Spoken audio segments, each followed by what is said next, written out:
Tous, aujourd'hui, on va parler d'un sujet sensible, de l'au-delà et des animaux. Et ben oui, parce qu'en fait, les animaux aussi sont dans un au-delà, hein. Raymond Moody avait dit qu'il y avait une vie après la vie. Eh bien, chez les animaux, c'est pareil. Et ça, je reçois aujourd'hui Sylvia Kramer. Bonjour Sylvia, comment vas-tu?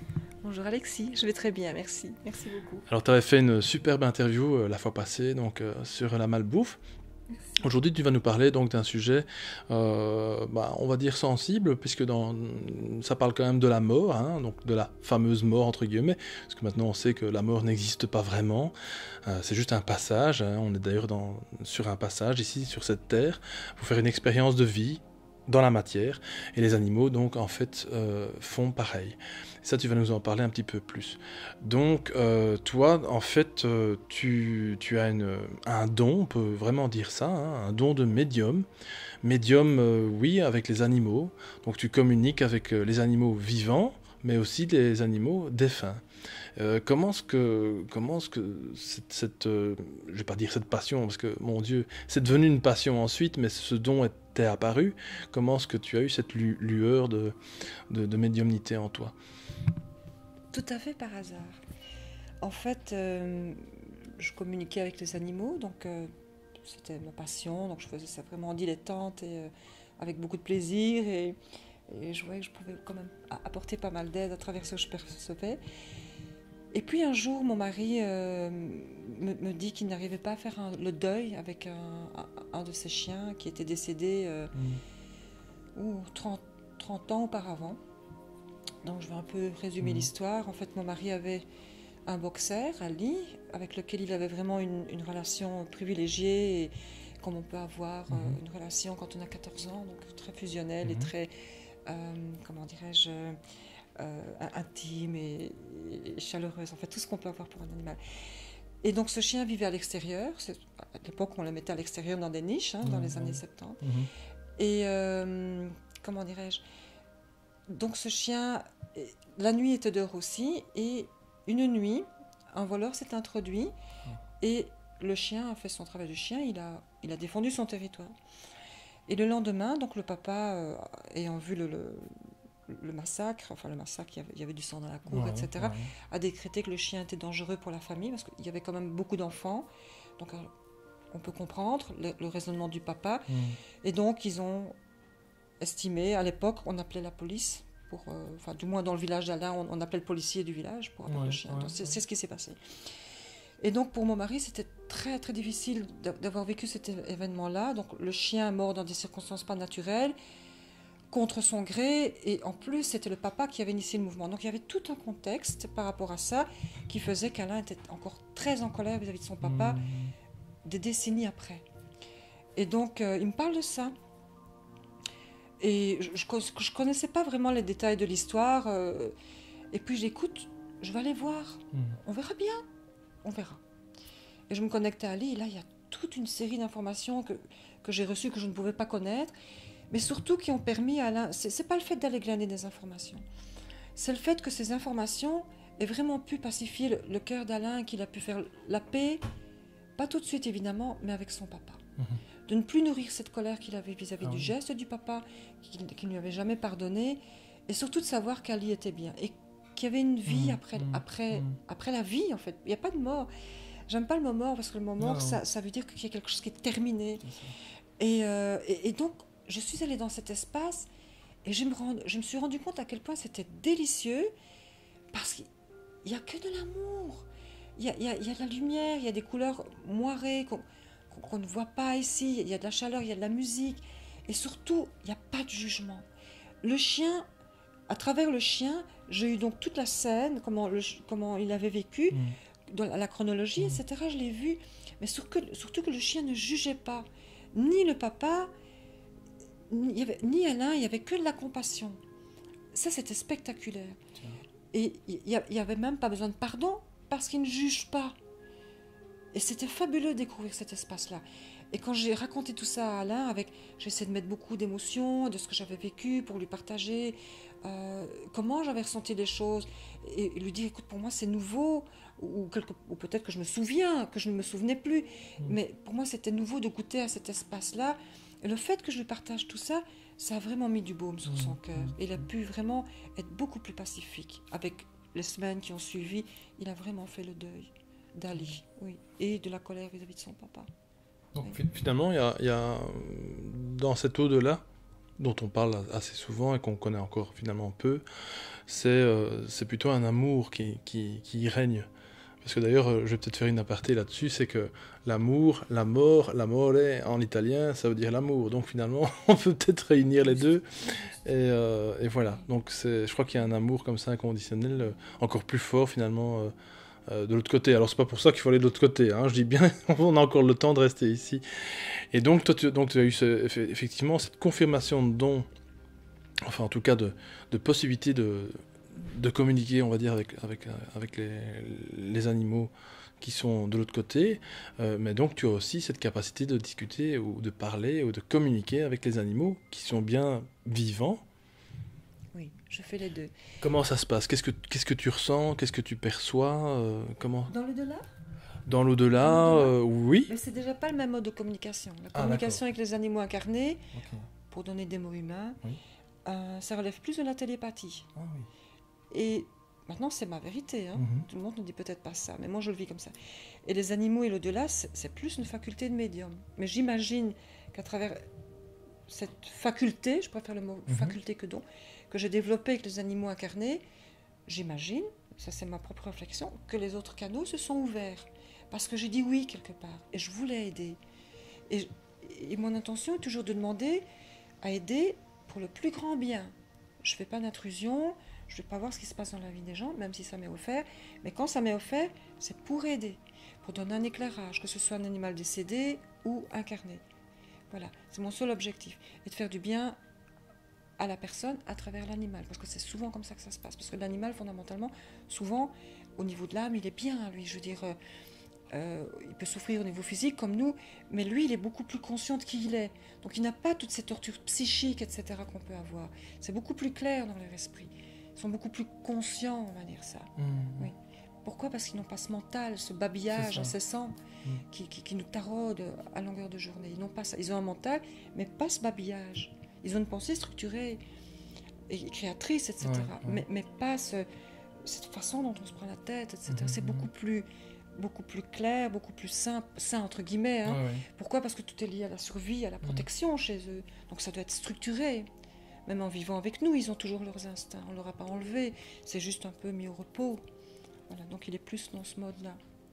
Et c'est très intéressant parce qu'on ne peut avoir que de l'humilité quand on voit ça. Que se dire, mon Dieu, on se pose tellement de questions et c'est tellement simple. Pas facile à appliquer. Mais c'est tellement simple que je ne peux que m'en inspirer. Chaque fois que je vais dans cet espace-là, j'ai beaucoup de... Comment dirais-je ? Je me sens honorée. Pour moi, c'est sacré. C'est ça. Donc, quand une personne me demande un contact avec son animal décédé, quand je sens intuitivement que c'est de la curiosité, je vais décliner. Je décline poliment.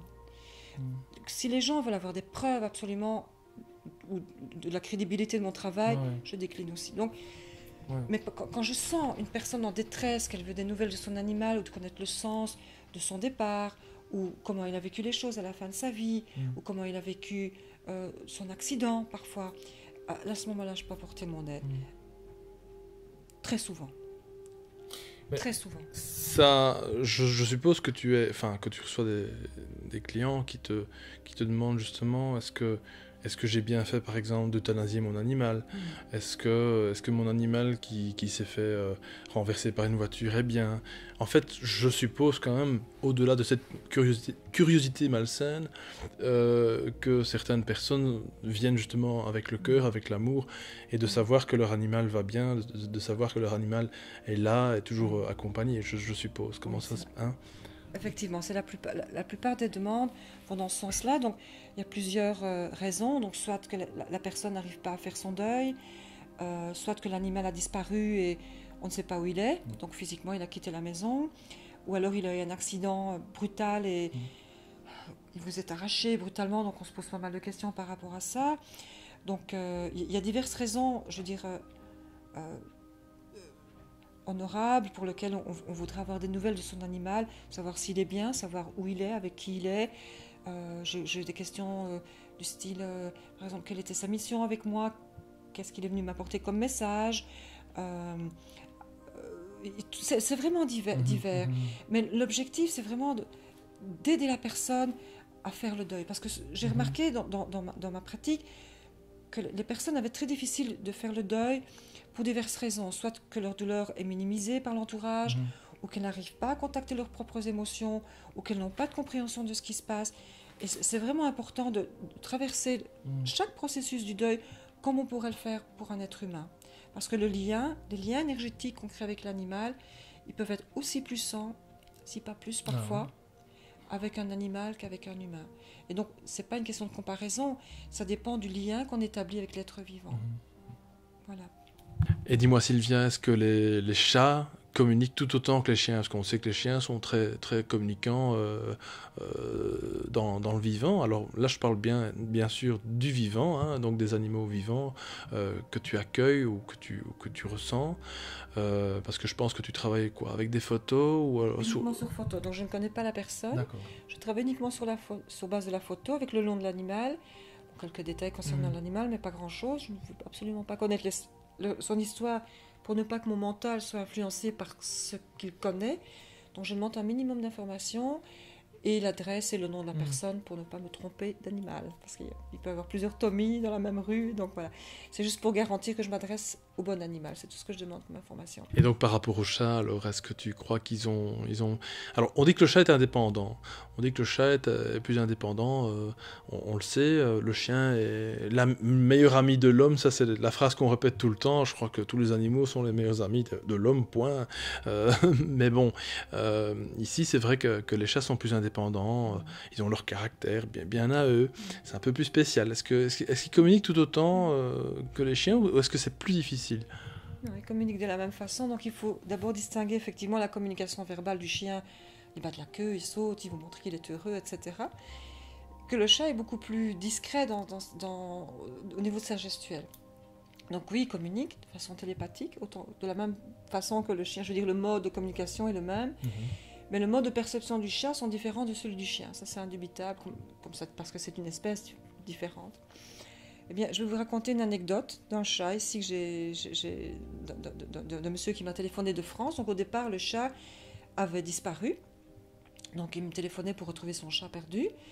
Et puis, quand j'ai une demande de chat perdu, je fais une demande. Je fais une demande dans l'au-delà, je demande que le chat soit aidé, la personne aussi. Puis je lâche, ça ne m'appartient pas.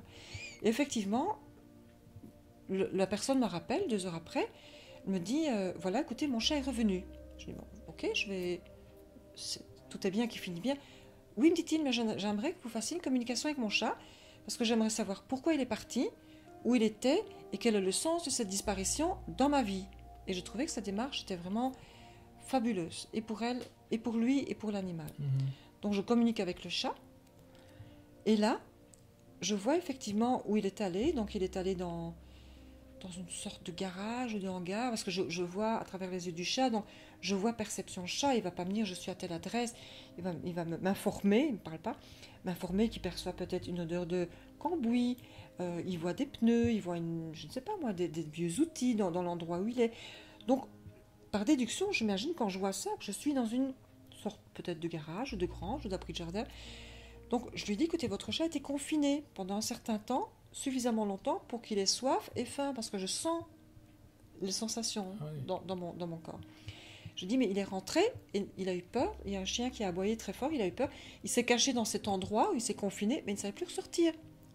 Parce que dans la panique, il n'avait pas de repère olfactif.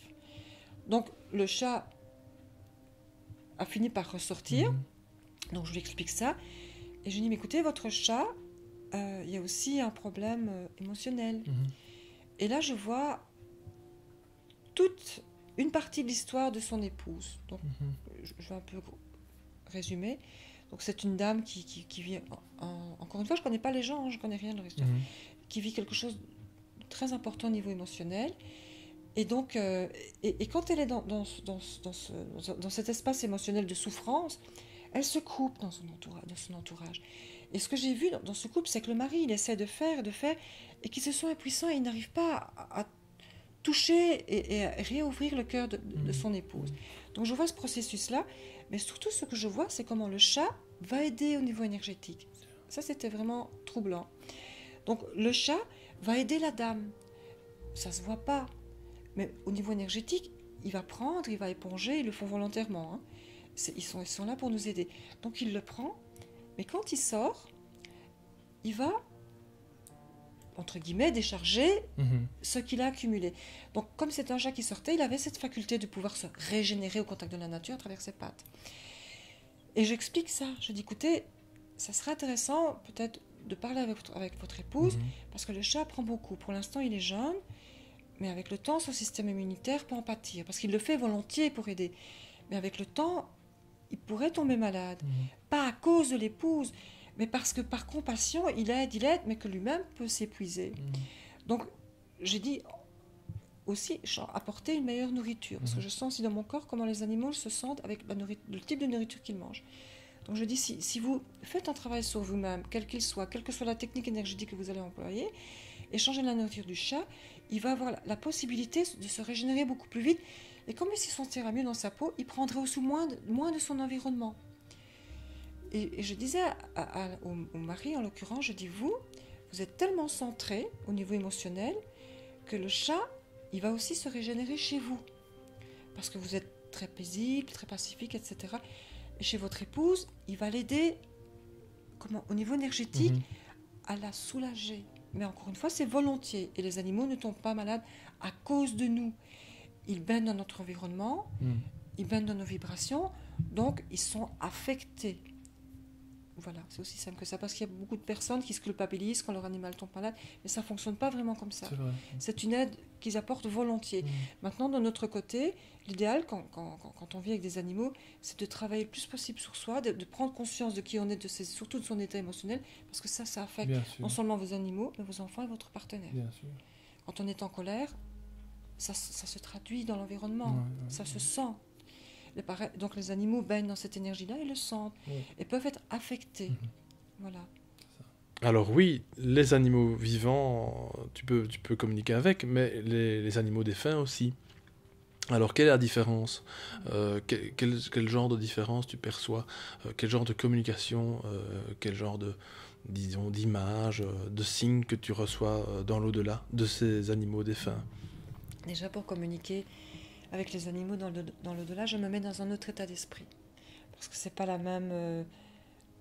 je vais prendre des mots humains, c'est pas la même vibration, ça vit beaucoup plus haut. Donc, je dois vraiment déjà m'ancrer, je m'ancre. Hein. Et puis, avant de commencer, je demande toujours pour aider la personne pour le plus grand bien. Donc, je veux rien d'autre que ça. Donc, quelque part, je vais...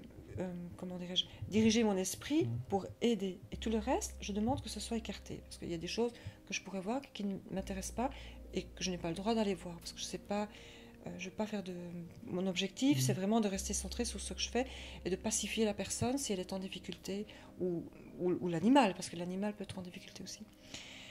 Donc je change mon état d'esprit et là, ce que je ressens, c'est que je me sens un avec l'univers. Je me sens un. Et je vais me connecter à un endroit... C'est difficile d'expliquer quand on ne le vit pas. C'est très difficile de vous le traduire en mots. Mais ce que je ressens, c'est que je suis vraiment plongée dans un espace où, toutes les informations sont disponibles. Toutes les informations qui sont nécessaires pour aider sont disponibles. Et dans cet espace-là, je peux aussi avoir accès à l'animal. Parce que j'ai dirigé mon esprit vers lui. J'ai dirigé mon intention. Et comme je viens avec une intention d'aide, j'ai les informations qu'il me faut pour aider la personne. Alors comment je les vois ? D'abord, je les vois exactement de la même forme qu'ils étaient quand ils étaient vivants, à part qu'ils sont éthérés. Ils sont éthérés. Mais je reconnais tout, la longueur du poil, les couleurs. Là, moi, personnellement, j'ai un peu difficile, je les vois plus par contraste. Donc clair foncé. Là, mais c'est pas aussi nuancé que c'est pas aussi précis. Voilà, aussi précis. Mais parce que je les vois éthérés. Apparemment, ça serait mon filtre. Maintenant, d'autres voient les couleurs, etc. Mais comme ils ne sont plus là, j'imagine... C'est même difficile pour eux, je crois, Voilà, de faire, parce que c'est ce qu'on dit toujours, des densifier esprits ou des âmes, exactement. de se montrer. Ils donner- doivent passer aussi une énergie pour se faire reconnaître, apparaît-il. Exactement. Parce qu'ils doivent densifier son énergie Ouais. pour donner des informations C'est terrestres. ça. Parce que la couleur du pelage, c'est des informations Ouais. terrestres. Ouais. Donc, voilà.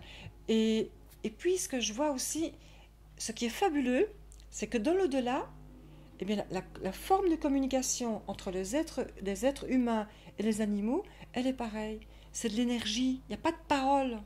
Bien sûr, je vous le traduis en parole, mais c'est de l'énergie qui vient et il se passe quelque chose au niveau énergétique ou du cerveau, bon, ça, je n'arrive pas à l'expliquer, qu'effectivement, après, je note des mots. Mais c'est d'abord l'énergie qui vient. Et là, il y a un langage universel. C'est ça que je trouve fabuleux, que ce soit les animaux ou les êtres humains qui sont là-bas dans l'au-delà et qui s'occupent des animaux, parce qu'il y a des interactions. C'est le même langage. C'est peut-être le langage de l'amour. Donc ça, c'est intéressant ce que tu viens de dire. Donc apparemment, les animaux et les humains sont bel et bien réunis. Parce que souvent, on entend parler d'un paradis pour les animaux.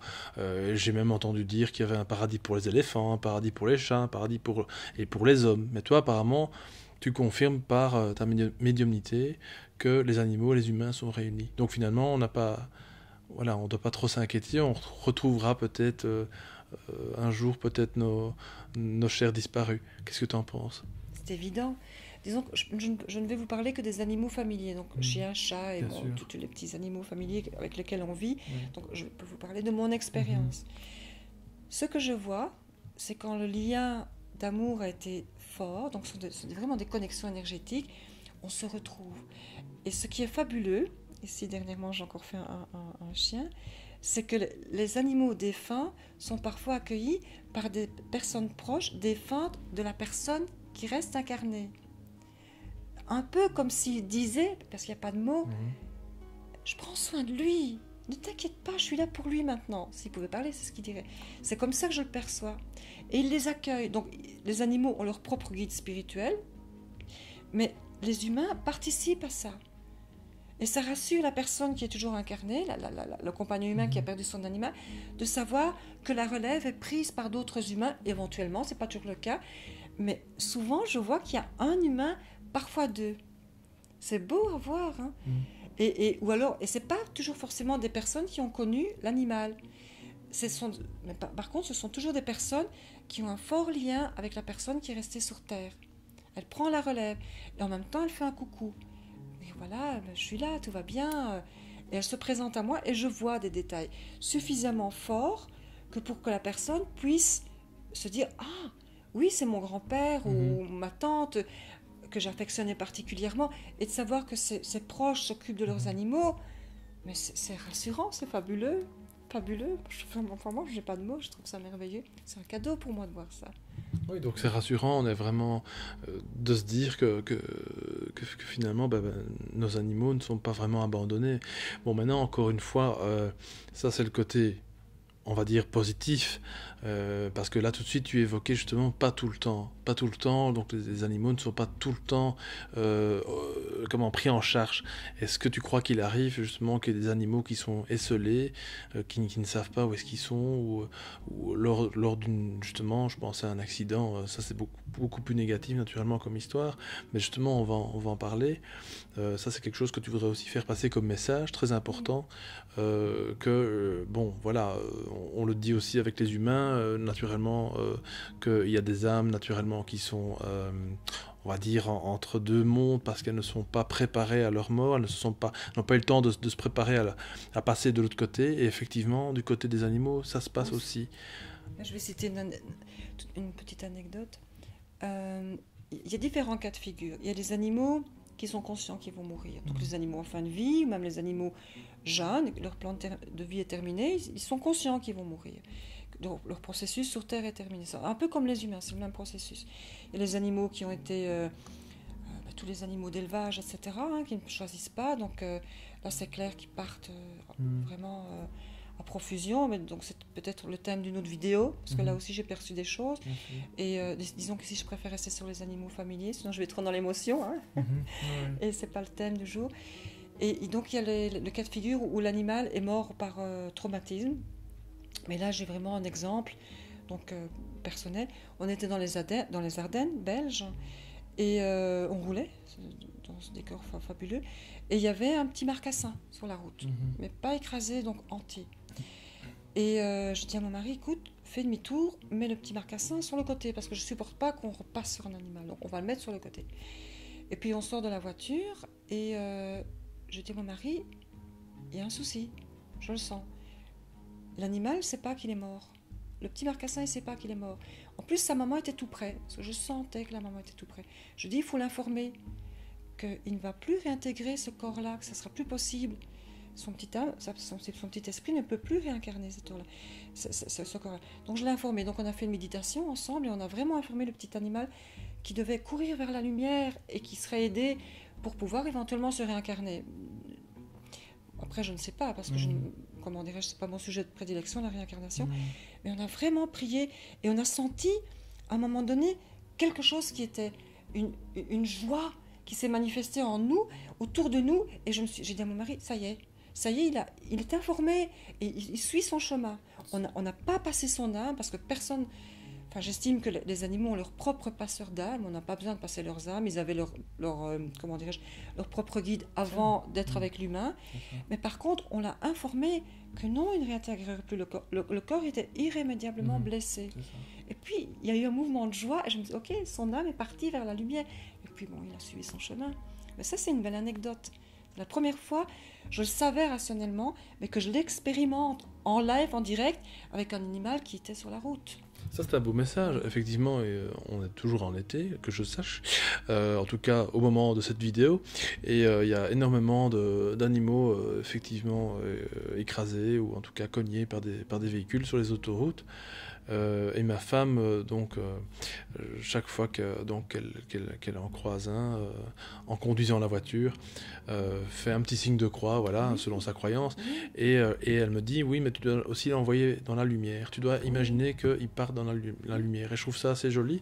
Je pense que, voilà, si on a le temps, si on est passager, en tout cas, parce que pendant qu'on conduit, c'est pas évident, je pense que si on est passager, ça coûte peut-être rien selon vos croyances et puis selon votre envie, avec votre cœur, de peut-être envoyer cette petite âme dans la lumière, ne fût-ce que d'imaginer de la lumière autour de cet animal. Voilà, je pense que si on faisait ça pourrait aider. Pour certaines personnes qui y croient, mais c'est clair que sur la route, on a parfois difficile, il faut se concentrer sur la route. Mais vous pouvez, moi ce que je fais régulièrement pour ceux qui y croient, c'est appeler Saint François d'Assise. Donc vous appelez quelqu'un qui est au niveau vibratoire beaucoup plus haut que vous. À ce moment-là, après, vous déléguez, ou faire une petite prière, ou simplement une pensée, comme tu viens de dire, de l'imaginer dans la lumière, et puis on lâche. Mais simplement se dire que l'animal, il était frappé par un choc, et qu'il est peut-être confus là où il est. C'est peut-être même pas qu'il est mort. Un peu comme les humains, il y a plein de témoignages d'humains, dans ce sens, quand on a été frappé, je veux dire, pour ceux qui croient dans l'au-delà, etc., à travers les médiums, il y a plein de messages dans ce sens, qui confirment ça. Alors naturellement on parle des accidents, mais aussi il y a un autre phénomène dont on parle peu, c'est la fameuse euthanasie, l'euthanasie de l'animal. À tort ou à raison, on euthanasie nos animaux parce qu'ils sont malades, parce qu'ils ne vont pas bien, puis surtout parce que on n'a pas envie qu'ils souffrent. Mais alors à toi, Sylvia, donc toi tu préconises quand même de faire attention avec l'euthanasie. Voilà, tu vas nous expliquer un peu pourquoi. J'ai constaté une chose, c'est que dans certains cas, on euthanasie l'animal alors qu'il n'est pas prêt, ou que la personne n'est pas prête. C'est dans les deux sens. Donc c'est clair qu'avoir un animal qui souffre, on a envie de l'aider à dépasser ce stade, et on utilise très souvent l'euthanasie. Mais je pense qu'il faut vraiment agir avec discernement, et qu'il y a un moment pour toute chose. Je vais vous citer le cas ici d'un exemple d'une dame qui avait vécu 14 ans avec un chien, et donc malade, il y avait un collapsus rachéal, etc. C'est clair que le chien souffrait, il allait partir de toute façon, il fallait l'aider. Elle était d'accord avec ça, d'aider son chien. Et là, il y a un concours de circonstances qui fait que ce chien, on arrive en fin de semaine, et la vétérinaire devait partir le week-end, donc avec beaucoup de compassion, elle a invité la personne à aider l'animal à partir ce jour-là. Et je veux dire, c'était bienveillant de la part du vétérinaire. Mais la personne, elle n'était pas prête. Donc, elle aurait tellement voulu demander encore 3 jours supplémentaires. Elle aurait voulu attendre jusqu'au lundi. Et c'est clair que la vétérinaire lui avait dit que c'était possible que la chienne tienne encore dans un confort de vie relativement stable. Je ne sais pas si on peut encore parler de confort de vie, mais disons qu'elle aurait encore tenu décemment, on va dire, sans souffrir. Et puis, c'était avorté, cette décision-là. Eh bien, cette dame m'a téléphoné, donc, 2 mois après, donc, la chienne est morte en juin, elle m'a téléphoné en août. Elle était encore en larmes, parce qu'elle dit, j'aurais tellement voulu avoir ces 3 jours pour moi, lui dire au revoir. J'étais pas prête, la décision a été prise trop vite, même si la vétérinaire pensait bien faire. Ça l'a complètement choquée. Et donc, effectivement, au cours de la communication, j'ai vu que l'animal n'était pas prêt, mais surtout qu'elle n'était pas prête. Et que l'animal résistait à partir, parce que le compagnon n'était pas mûr au niveau affectif que pour lui dire « mais cours dans la lumière ». Donc, il aurait fallu quelques jours. Donc, euthanasie, oui, mais je pense que quand on sait attendre et postposer un tout petit peu peut-être pour se préparer, je pense qu'on n'est jamais prêt à la mort d'un être qu'on aime, mais parfois, postposer un peu la décision nous permet surtout d'avoir moins de culpabilité après le décès de l'animal, et de se torturer l'esprit, si j'avais eu plusieurs jours en plus, etc., de se préparer intérieurement à l'euthanasie comme on le ferait avec nos proches. Parce que l'euthanasie humaine existe, mais ça se fait toujours avec le consentement déjà des 2 parties, et on est préparé. Il y a une préparation. Donc, offrons, si c'est possible, cette possibilité à nos animaux, de les préparer et de nous préparer avant de leur dire au revoir à travers l'euthanasie. Je pense que c'est possible. C'est un sujet qui me préoccupe parce que je vois toutes les répercussions que ça peut avoir au niveau affectif chez la personne quand l'animal est arraché si brutalement. Maintenant, je souligne qu'il y a des cas où il faut aider l'animal. C'est clair qu'un animal en grande souffrance, grande détresse respiratoire ou accident, etc., il faut intervenir, il faut soulager. Mais il y a beaucoup de cas, on le fait trop vite, trop tôt et sans avoir pris le temps de concerter et l'animal et la personne sur sa décision. Et je pense qu'il n'y a personne d'autre que le compagnon humain lui-même qui sait quand c'est le moment. On le sent dans son cœur. Quand c'est le moment, on est prêt, on est en paix et c'est ok. C'est dur, c'est très dur, mais on est en paix. Il y a au fond de soi une petite partie où on se sent en paix. Et là, c'est le moment, alors on aide l'animal à partir. Mais ce n'est pas dicté par l'entourage. On peut le conseiller, mais pas dicté par l'entourage. Oui. Parce que c'est souvent ce qui arrive. Et est-ce que tu crois que l'animal envoie un signe, en fait, malgré lui? Parce que bon, en même temps, voilà, on n'est pas... Alors on dit qu'on est tous médiums, on a tous des capacités de médiumnité, mais seulement on ne les développe pas tous de la même manière, et en général ça fait peur, donc on bloque. On bloque donc cette capacité. Est-ce que tu crois que l'animal est en capacité, lui, d'envoyer un message justement au maître, l'accompagnant, disons, pour lui dire, voilà, maintenant on peut peut-être partir, tu peux peut-être m'aider à partir. Qu'est-ce que tu crois? Tu veux dire être prêt pour l'euthanasie ou qu'il informe la personne qui va... Ah d'accord. Oui. Mais pour l'euthanasie, non, parce qu'ils ne savent pas ce que c'est. Okay. Donc c'est impossible qu'ils te disent oui, je veux être euthanasié. Ils ne savent pas ce que c'est, ce sont des animaux. Donc par contre, ils peuvent envoyer des messages comme quoi ils sont prêts pour partir, ou qu'ils vont partir, ou que leur plan de vie est terminé, ou que leur corps est tellement irrémédiablement abîmé, qui sont conscients, qui vont quitter ce corps. Tout ça, on peut avoir comme information. Mais un chien ne va jamais dire « oui, je vais être euthanasié ». L'euthanasie, pour lui, ça ne signifie rien. Mais on peut avoir des informations qui disent qu'il est en fin de vie, comme par exemple, il va changer son comportement. Il va faire un truc qu'il ne faisait pas d'habitude. Vous allez vous poser des questions. Et ça va vous interpeller, surtout en cas de grande maladie, de fin de vie, etc. Mais un truc fort, quoi. Un chien, je ne sais pas moi, un cas extrême, un chien qui n'aboyait jamais, qui était très discret, va commencer à vocaliser, etc. Un chien qui n'est pas agressif peut commencer à mordiller. Enfin, un truc tellement fort que vous allez vous dire, il se passe quelque chose et il veut me faire passer un message. Maintenant, ce que j'ai vu aussi au cours du processus de maladie, c'est que les animaux, à un moment donné, ils coupent le contact avec l'entourage. Ils rétractent leur énergie. Pourquoi? Parce qu'ils ont besoin de toute leur énergie pour se préparer, pour passer dans l'au-delà. Donc les gens, ils sont parfois un peu blessés, parce que l'animal est moins affectueux. Maladroit. Mais les mourants humains, pas tous, mais la plupart font aussi ça. Ils se coupent socialement. Donc on le voit beaucoup dans les soins palliatifs. Ils se coupent socialement parce qu'ils sont en train de partir. Et ça n'a rien à voir avec l'entourage, ça a à voir avec eux-mêmes. Donc certains animaux font ça, et ça peut être un des signes qu'ils sont prêts. Ou alors ce qu'il va faire, il va se couper de la nourriture. Donc s'il est en fin de vie, ne gardez pas. Parce que si vous continuez à forcer votre animal à partir, vous postposez le processus de transition. Donc le deuxième stade, ça peut être ne plus boire. Donc, il s'approche de la mort. Donc c'est clair qu'à ce niveau-là, il faut être vigilant et scruter tous les signes d'éventuelle souffrance. Parce qu'un animal qui ne boit pas, avec la déshydratation, mais évidemment, ça engendre d'autres symptômes physiques. Donc à ce stade-là, il vaut mieux se faire suivre par un vétérinaire. Pour avoir un conseil vétérinaire, oui. Et là, pour l'instant, donc tu me racontais hors antenne que tu as une cliente qui, pour l'instant, a un animal qui, donc en fait, est en fin de vie.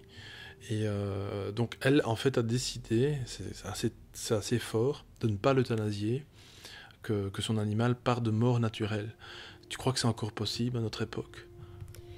Je pense que oui. En fait, ça part d'un traumatisme qui est lié encore à une euthanasie. Donc elle a fait euthanasier un chien. Je ne discute pas les raisons, mais elle ne s'est jamais remise de ce traumatisme lié à l'euthanasie. Donc ici, elle a un chien en fin de vie. Elle est suivie avec un vétérinaire. Elle ne fait pas ça toute seule dans son coin. Elle a un chien en fin de vie, donc, et elle voudrait le conduire à une mort naturelle. Donc le vétérinaire passe régulièrement, etc. Elle ne fait pas n'importe quoi. Moi, de mon côté, je fais régulièrement des communications pour voir comment elle se sent. Donc effectivement, je l'informais, je dis écoute, elle part doucement. Elle part, mais elle n'est pas prête. Il y a un truc qui ne va pas. Je sens qu'il y a encore quelque chose à résoudre avec la personne en elle-même. Et je ne sais pas si la chienne va y arriver, mais bon, il y a quelque chose qui n'est pas résolu. Et donc... je la soutiens aussi au niveau énergétique. Donc la chienne est suivie à différents niveaux. Elle est suivie énergétiquement, physiquement, affectivement par la personne. Donc elle est vraiment entourée. Et effectivement, la chienne s'éteint doucement, mais sans souffrance, parce qu'elle est aussi soutenue au niveau antalgique par le vétérinaire.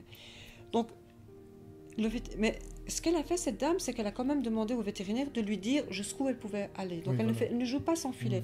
Mais elle voudrait tellement accompagner ce chien à mourir dignement, décemment, de façon naturelle. Voilà. Et ce vétérinaire ne lui a pas enlevé, mais l'a informé de tout ce qui pouvait arriver, etc., dans ces circonstances-là, et il la suit. Je trouve ça fabuleux, parce que nous, les humains, la plupart meurent de façon naturelle, enfin, je parle en fin de vie, etc., je ne parle pas des accidents. Et je veux dire, quand la personne part en paix et sereine, accompagnée de son entourage, enfin, je trouve que c'est le plus beau cadeau. Et cette dame voudrait offrir ça à son chien. Donc elle ne travaille pas, évidemment, elle a le temps. Elle voudrait accompagner son chien et par gratitude de toutes les années qu'elle a partagées avec elle voudrait être là au moment de la mort et que ça soit soft et qu'elle parte doucement. Elle vit toujours, je souhaite y arriver. Elle le mérite. Elle au pluriel, parce que c'est une femelle et une dame, donc je leur souhaite. Très sincèrement. Mais avec l'émotion avec laquelle tu l'expliques, je pense que ça se passera bien, parce que je pense que c'est une dame qui a beaucoup d'amour pour son chien. Et finalement, c'était un soin palliatif, on va dire, de luxe, parce que de luxe qui ne coûte pas cher, encore une fois, parce que le luxe n'est pas toujours que payant, il est aussi avec beaucoup de gratitude, beaucoup d'amour. Et je pense que là, effectivement, elle aide encore à passer, à faire passer, disons, le chien de l'autre côté du voile. Et je trouve ça vraiment très très beau. Et en plus, ce qui est très très beau, c'est aussi la vétérinaire qui donc a compris ce message. Et ça, ce serait vraiment un message à faire passer à tous les vétérinaires qui me regardent ou pas. Voilà.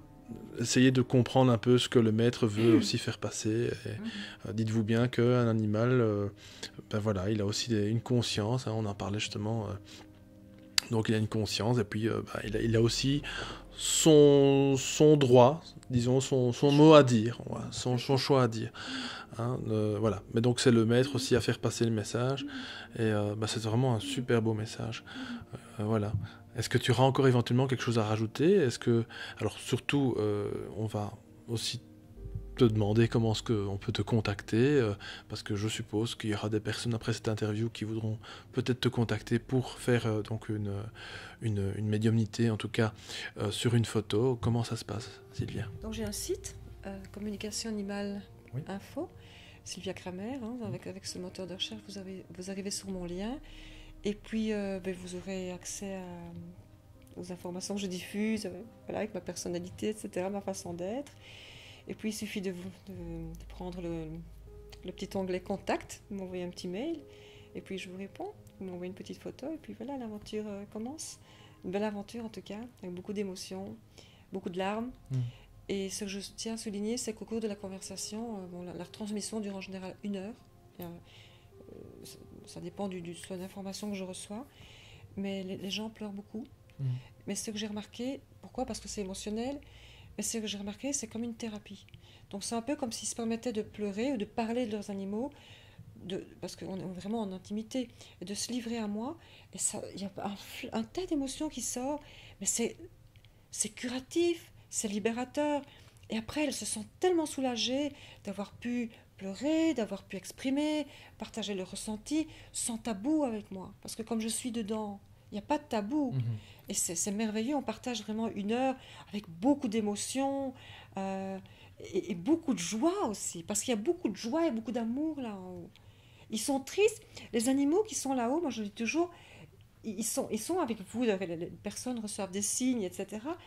Mais ils sont préoccupés, ils sont tristes parce qu'ils nous voient tristes et surtout qu'ils ne savent plus entrer en contact. Il n'y a plus cette présence physique, on peut les caresser, etc. Donc ils sont préoccupés par ça. Donc moi j'ai envie de dire, et de terminer par ça, la meilleure chose que vous pouvez faire pour vos animaux défunts, après la période de deuil, parce qu'il faut la dépasser, hein, il faut pleurer, il faut se mettre en colère, c'est très important, c'est de simplement nourrir les bons souvenirs et d'être dans la joie. Parce que ça va leur offrir une liberté de cœur et d'esprit, mais phénoménale, quoi, je le vois. Mais prenez votre temps. Il y a un temps pour chaque chose. Et ce sera le mot de la fin, Sylvia. Oui. Je te remercie infiniment.